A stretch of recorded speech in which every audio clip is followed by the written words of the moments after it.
now going to take you through CPR and AED. So if a casualty has collapsed and stopped breathing, we're going to need to carry out cardiopulmonary resuscitation. If the brain is starved of oxygen for any longer than 3 minutes, that can cause serious brain damage. So we need to act as quickly as possible.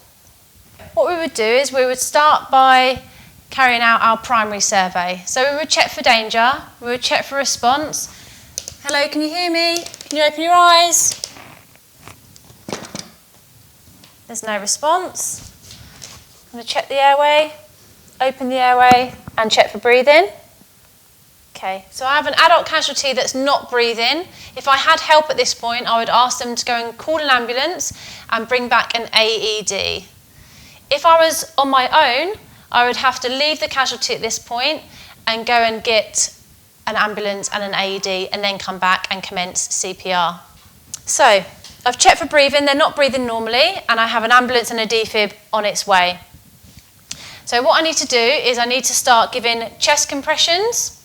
So basically, if a casualty has collapsed suddenly, so in a cardiac arrest, they would have been breathing okay, and then they would have collapsed because their heart would have stopped pumping blood around the body. So we need to try and do that for it as quickly as possible. So that's why we concentrate on the compressions first for an adult casualty. So we're going to place the palm of our hand on the centre of the chest, right on the breastbone. Our other hand is going to come over, lock fingers. I'm going to get a little bit closer to the casualty with my knees here, and I'm going to bring my body above the casualty as well and keep my arms nice and straight. Now to do compressions, you need to aim for about 5 to 6 centimetres depth on the chest, which is about the width of a credit card. And the speed is going to be between 100 to 120 compressions per minute, which is about 2 per second.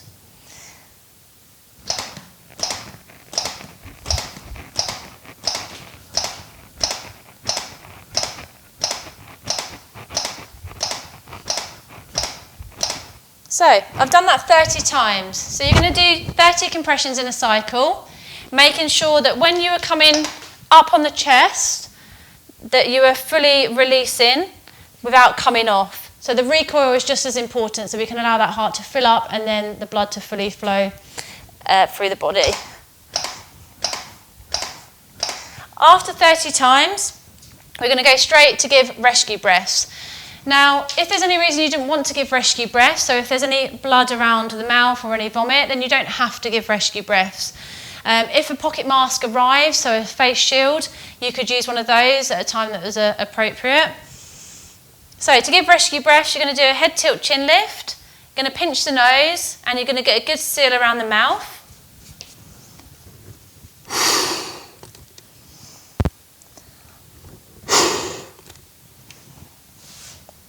So you're going to give 2 breaths. If you don't think the first breath went in, don't worry. Just make sure you've got a good head tilt chin lift and pinch the nose and a good seal and try again. If neither of them go in, we're not going to reattempt those. We're going to get straight back on the chest and start CPR again, 30 compressions.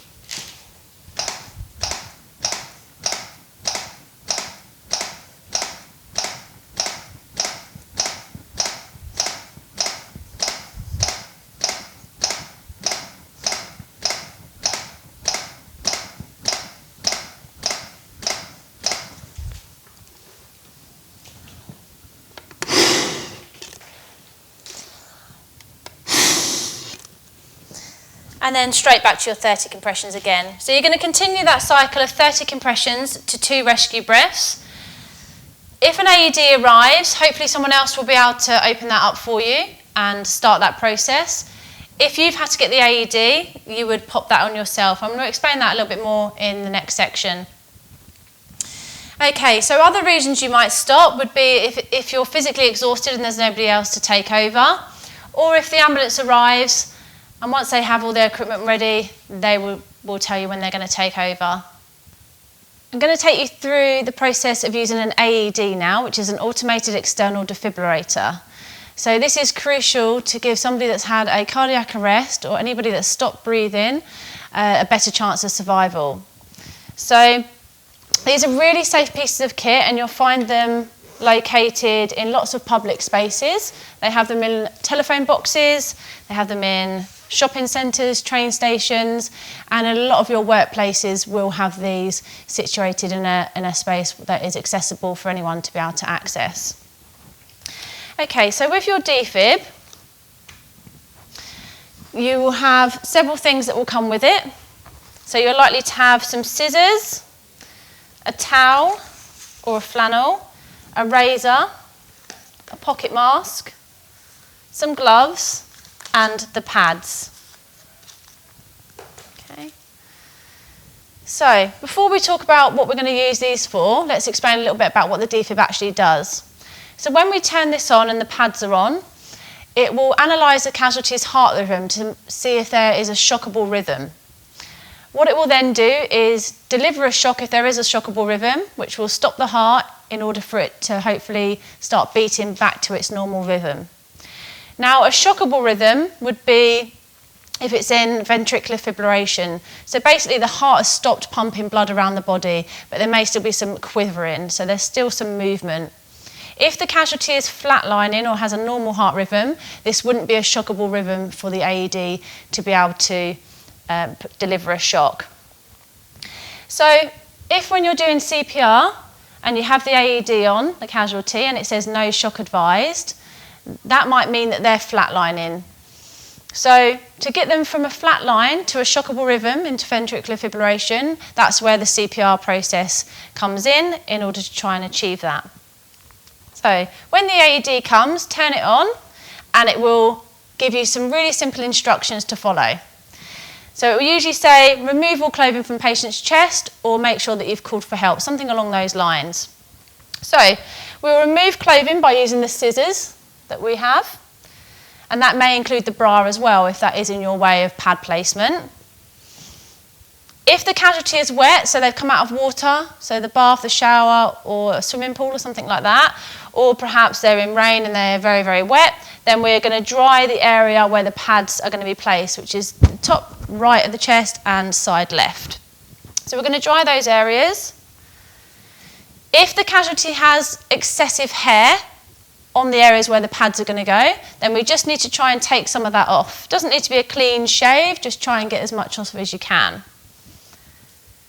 Once that's done, the chest is now ready to have the pads placed on. So I'm just going to show you these. I won't turn the defib on at the moment. I will show you this process in a second, otherwise you won't be able to hear the instructions. Okay, so they come on sticky bits of plastic, and you can actually see where the pad is telling you to place itself. So side left, the other one is telling you top right, and that is your correct pad placement. The AED would then recognise that there is now contact with the casualty and move on to the next step of analysing the casualty's heart rhythm. It will tell you to stand clear whilst it's checking for the casualty's heart rhythm, and if there is a shock that needs to be delivered, it will tell you to stand clear again. At that point, we would make sure nobody's touching the patient and it can deliver the shock. It will then say continue CPR if needed. So the only reason we're not going to continue CPR is if this casualty is showing definite signs of life. So we would go straight back onto the chest with our 30 compressions. Back to our 2 breaths and 30 compressions. And we're going to continue that cycle of 30 to 2 for 2 minutes, which is when the defib will stop us again, reanalyse the heart rhythm, and go through that same process. Let us know whether there's a shockable rhythm or not, either shock or no shock, and then will tell us to continue CPR if required. So we would go back to 30 compressions and 2 breaths. And we're just going to continue that cycle. If we do have help with us, we're going to start to get a little bit tired, so we can ask them to take over from CPR, ideally after the 30 compressions or after the 2 breaths. Or every 2 minutes would be a natural transition, because you're stopping for the defib anyway. So that'll just ensure smooth running of the CPR process and that no treatment is going to be stopped at any point. I'm going to take you through paediatric CPR and the use of AED now. So on a child casualty, unlike the adult, where their issue if they're not breathing normally is probably going to be due to a problem with the heart, with the baby and children, it's more likely to be a respiratory issue. So maybe an asthma attack, perhaps drowning or choking. So they're going to need slightly different treatment than an adult would. You're still going to check for danger as normal. Make sure that you're safe and no further danger is going to come to the child or the baby. You're going to check for response. So, hello, can you hear me? Can you open your eyes? No response. Check now. Head tilt, chin lift. Making sure we don't tilt the head all the way back on the child. And check for breathing for 10 seconds. Okay, I would then let somebody know that I have a child that's not breathing normally, and I would ask them to call an ambulance and bring back an AED as soon as they can. I'm going to start CPR. I'm going to start CPR with 5 rescue breaths, because they've been deprived of oxygen for a period of time before collapsing, so I need to give them some oxygen.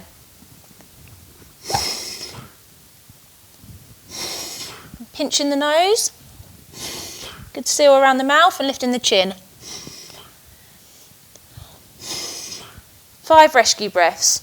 So now we've got some oxygen in the lungs. We're now going to pump that around the body by doing chest compressions. So we're going to use one hand. Still the placement is the same, right in the centre of the chest, the palm of our hand.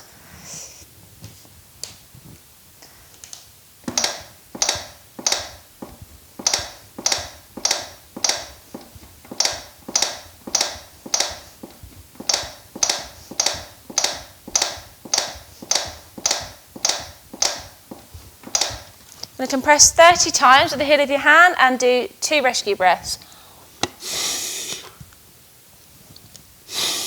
After your 2 rescue breaths, you're going to go back to 30 compressions.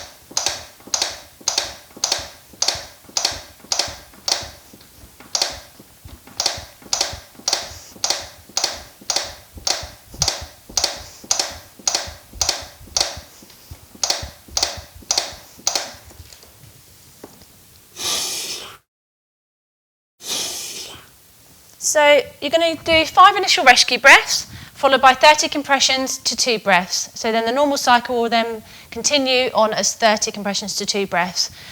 Hopefully we will succeed and the casualty will start to wake up. If they don't, you are likely to be advised to use an AED on a child or a baby by your 999 dispatch caller. When you have your AED, the pad placement is slightly different to what an adult would be. Now, a lot of defibs won't have paediatric pads, and I'll explain what to do if they don't shortly. So, get your paediatric pads out, and again, they will clearly show you where they need to be placed. So one needs to go on the casualty's back, right in the centre of the chest, in the middle of the shoulder blades. The other needs to go on the front, in the centre of the chest. So that is where you're going to position them for a child. Now, a child, for AED purposes, is under 8. If they're 8 or over, then you would use the adult pads in the same way as you would for an adult, so top right and side left. If you have a very small child, or they are under 8, and the pads are starting to get a little bit too close and almost touching, then you would need to use these pads in the same way as a paediatric.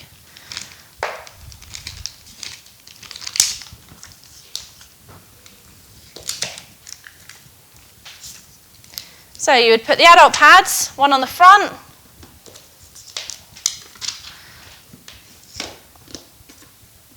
and one on the back in the middle of the shoulder blades, opposite the one to the front. Okay. So, if you have a child that is under 8 and requires the use of an AED and you only have adult pads, this is how you would use those adult pads.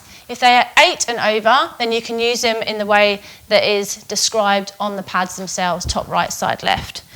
If they're under 8 and you have paediatric pads, then you can use them in the way shown on the pads, so on the front and on the back. For a baby, CPR process. So same reasoning as we just described with the child, they are going to require 5 rescue breaths, but again there's some slight differences when it comes to the CPR process. So you're going to check for danger. when you check for response, you could blow in the casualty's face, clap to try and alert them, give them a little squeeze and a little tiggle on the hands and feet. If that doesn't work, we are going to check for breathing. So we're going to open the airway by putting them in the neutral position. So we're not going to tilt the head back because that's going to close the airway off, and we don't want the head too far forward because that's also going to close the airway. So neutral position and check for breathing. So you're just going through your doctor's ABC. Okay, so the casualty is not breathing. I'm going to ask for an ambulance and defib because I've got a baby that's not breathing and I'm going to start CPR. So to do the 5 rescue breaths, I'm going to need to put my mouth around the casualty's mouth and nose because the features are so small, and just little puffs of air.